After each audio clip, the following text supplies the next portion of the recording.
Dhe unë ndjej veten të nderuar sot që jam i ftuar në këtë takim. Shumë shkurtimisht, unë do të them dy fjalë për perceptimin jonë për sa i përket ligjit për drejtën e informimit dhe detyrave tona kryesore që burojnë në ky ligj, por që në rastin konkret lidhet me monitorimin e zbatimit të tij nga autoritetet publike dhe specifikisht siç është objekti i takimit sotëm nga pushteti vendor. Çfarë është ligji për drejtën e informimit? Besoj e kemi gjithë të qartë, dhe po ta quajmë pak edhe në mënyrë figurative, është një ligj që ndriçon të gjithë skutat dhe errtat e administratës publike. Pra, është një ligj që ka marrë përsipër të ndryshojë mentalitetin e vjetër të administratës tonë, ku gjithçka që është zyrtare nuk është publike. Por ky ligj bën një revolucion në drejtim. Gjithçka që është zyrtare është domosdoshmërisht publike, pra është në dispozicion të qytetarit. Gjithashtu, krijon këtë akses mjaft të madh në favor të qytetarëve, por nga ana tjetër përcakton dhe detyra konkrete për sa i përket zyrtarëve të gjitha niveleve të administratës publike. Nga zyrtari i nivelit më i ulët, përgjegjës për një shkresë përkatëse deri tek titullari i institucionit. Siç e dini, e drejta për informim ose transparenca është pjesë e qeverisjes mirë, ku përfshihet transparenca, përgjegjësia dhe pjesëmarrja që lidhet me një ligj tjetër të rëndësishëm që është njoftimi dhe konsultimi publik. Po çfarë është transparenca? Është aksesi në informacionin publik, garanci për një drejtësi administrative, por nga ana tjetër dhe një vendimarrje të argumentuar. Pra çdo autoritet publik është detyruar që vendimarrjen e tij të argumentojë. Nuk ka më sot mundësi në bazë të këtij ligji për një vendimarrje jo të argumentuar. Po ç'është administrata transparente? Është një administratë që bën të ditur shërbimet që ofron. Gjithkush duhet ta ketë të qartë dhe ta bëjë të qartë, pra çdo autoritet publik duhet ta bëjë të qartë se çfarë shërbimesh ofron. Dhe kjo realizohet nëpërmjet një instrumenti mjaft të rëndësishëm të ligjit që janë programet e transparencës, ku përveç bërjes prezente të shërbimeve që ofron, është dhe informacioni që jepet pa kërkesë sipas kategorive të përcaktuara në ligj. Gjithashtu bën të ditur veprimtarinë dhe vendimarrjen e saj nëpërmjet transparencës së akteve, gjithashtu ofron dhe procedura të qarta dhe të thjeshta në behat të veprimtarisë për të rritur integritetin dhe performancën, por në fundit për të ndaluar edhe korrupsionin.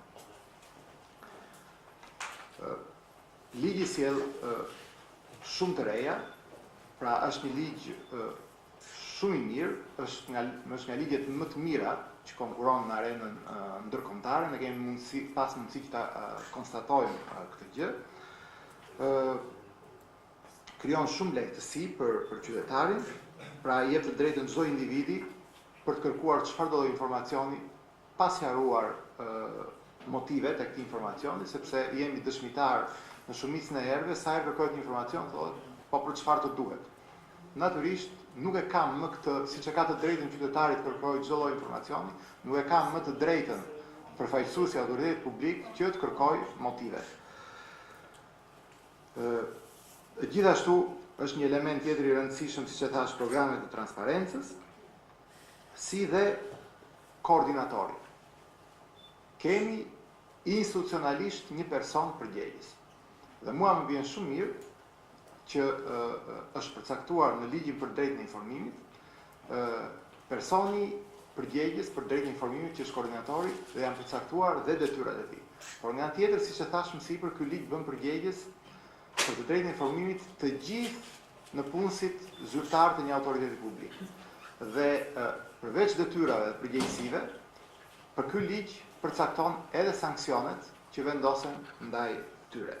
Natyrisht, nuk është objektivi jonë vendosja e sanksioneve, sepse ne po të dalim sot dhe nga monitorimi që kemi bërë me përjashtim të 2, 3 ose mbase 4 bashkive, të jemi të bindur që ne kemi mundësi të vendosim sanksion të gjitha bashkive.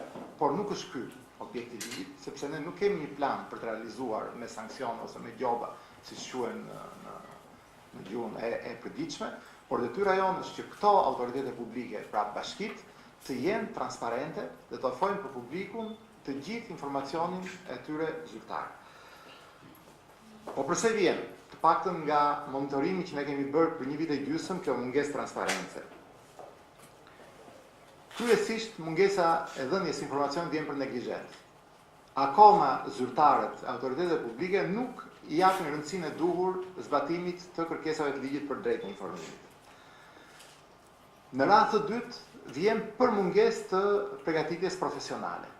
Nuk janë në gjendje të bëjnë një analizë të drejtë, të përcaktojnë se çfarë buron nga ligji 119/2014, pra nga ligji për drejtën e informimit, dhe çfarë nga ligjet e tjera. Aq më tepër kur janë rastet e kufizimeve të dhënies informacioneve që ligji për drejtën e informimit konkuron me ligjet e tjera, siç është ligji për mbrojtjen e dënave, për drejtën e laboratorit, për sekretin tregtar apo për sekretin shtetëror. Natyrisht këtu kërkohet një përgatitje profesionale dhe elite profesionale, veçanërisht e koordinatorëve, por e gjithë stafit të autoriteteve publike. Gjithashtu ka dhe raste që pavarësisht se nuk pranohet në mënyrë të drejtë për drejtë nga zyrtarët e autoritetet publike, por ka dhe raste që informacioni nuk jepet sepse nuk duan ta bëjnë publik një dokument zyrtar të caktuar, pra nuk e duan transparencën dhe kjo duhet thënë nuk ka asnjë arsye pse ne ta mbajmë të rezervuar. Ka ndodhur dhe një fakt. Në vitin 2015 ne kemi administruar gjithsej 274 ankesa pranë zyrës komisionerit, nga cilat 199 janë zgjidhur me ndërmjetësim, çdo thot me ndërmjetësim. Ne kemi krijuar një praktik, një precedent që pasi vlerësojmë ankesën, nxjerrim urdhrin e komisionerit ose dërgojmë një shkres ku i kërkojmë autoritet publik sqarime ose përmbushjen e detyrimit kur çështja gjykohet dhe është e thjeshtë për të zbatuar, ose dërgojmë inspektorët për inspektim. Në 199 nga 274 raste është përmbushur menjëherë dhënia e informacionit pas ndërhyrjes së zyrës së komisionerit. Pra, kjo nuk tregon gjë tjetër veç sa atë analizë që unë bëram përpara, që shumë herë është për neglizhencë, shumë herë është për mungesë profesionalizmi. Do të thoya edhe diçka tjetër që ndoshta neve na vjen mirë edhe për autoritetin që i ka dhënë ligji zyrës komisionerit, që tregon që në gati mbi 60% gati 70% të ankesave, ndërhyrja e zyrës komisionerit ka bërë plotësimin e kërkesës për informacion. Pushteti vendor. Pushteti vendor është ai që ofron shërbimet sa më afër qytetarit. Kjo është qëllimi i ekzistencës pushtetit vendor. Dhe në qoftë se ky pushtet vendor nuk do të jetë transparent, nuk do të krijojë qytetarit akses mbi informacionin publik, atëherë ky ka humbur misionin e tij kryesor, misionin për të cilin ai është krijuar dhe funksionon.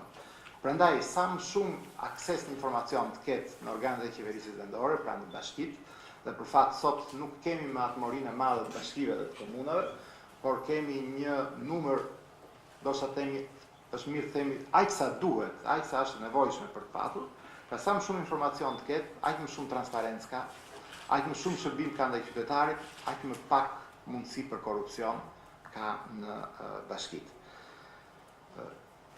Ka dy gjëra pozitive. Është reforma territoriale.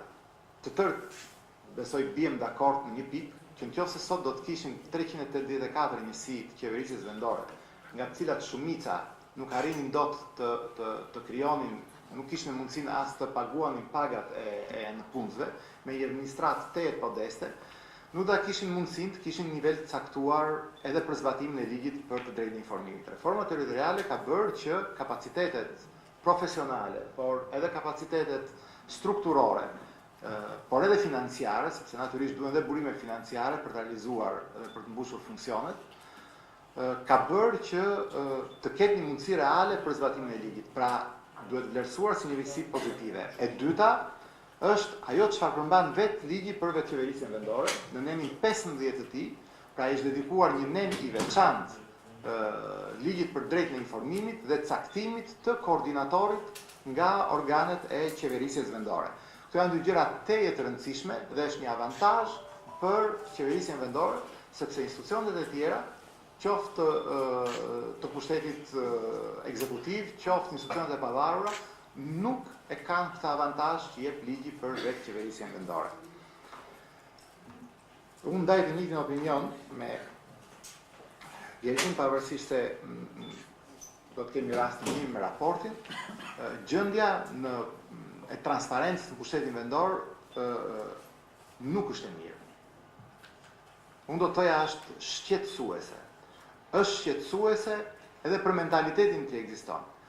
Sepse vërtet ligji përcakton që duhet të ketë një program transparence. Dhe të gjithë autoritetet publike janë detyruar për ta zbatuar atë. Por nuk ka asnjë motiv që bashkitë dhe këshillat bashkiake, edhe pse nuk kanë mundësi të kenë një web page moderne, ashtu si kërkon koha, nuk kanë mundësi të programojnë një program transparence. Por nuk i pengon askush që vendimet e Këshillit Bashkiak të jenë transparente në faqet e tyre, ose të jenë transparente për publikun në hallet e bashkisë. Edhe në stendat e bashkisë. Siç është detyrimi i ligjit, nuk po kërkojmë një luks, po kërkojmë një detyrim të ligjit. Dhe ne dëgjojmë në monitorimin dhe në punën tonë përditshme lloj justifikimesh, të cilat do të thoja nuk janë as pak serioze për autoritete që duhet gëzojnë një prestigj të lartë. Megjithatë, ne kemi lidhur ku një politikë të caktuar, natyrisht ishte më e rëndësishme zbatimi i reformës territoriale dhe ndoshta këtu pati një mospërputhje të hyrjes në fuqi të ligjit për drejtën e informimit me atë çfarë ndodhi disa muaj më vonë ose një vit më vonë, zbatimi me suksesi reformës territoriale i shoqëruar dhe me zgjedhjet për pushtetin vendor, dhe duhet të jemi realist, ne filluam punën për monitorimin dhe për ndihmën ndaj bashkive, pasi ato u konstituan dhe pasi filluan punën pas reformës territoriale që pra krijoi një handicap. Pra ne nuk kemi një punë të mirëfillt prej një viti e gjysmë me organet e qeverisjes vendore, por duhet të themi që puna jon ka filluar pas shtatorit të vitit kaluar, kur me të vërtet këto institucione u konstituan.